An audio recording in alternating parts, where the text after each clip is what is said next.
One item you might consider adding to your modules to keep them organized are text headers.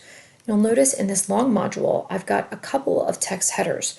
The units in my class tend to run really long, so what I do is I break them into parts and I use text headers to separate the different parts. Unlike pages, which have this little icon, or files, which have this icon, a text header has no icon and students can't click on it. It's simply there to help keep your module organized. So I'm going to show you how to add a text header in my new module. When I'm ready, what I'll do is I'll press the plus sign, and from the drop-down menu, I'll choose text header. Here it will allow me to type the text that I want in the header. So maybe I have part 1, and part 1 is called relating to an audience.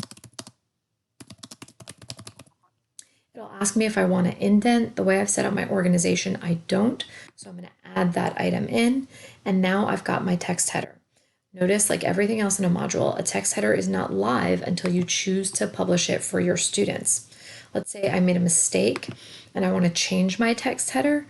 See, notice I don't have all caps there. So what I can do is I can press edit, three-dot menu, and then edit.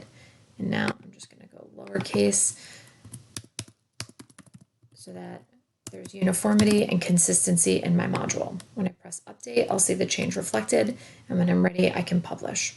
If you have any questions about how to use text headers, please let me know.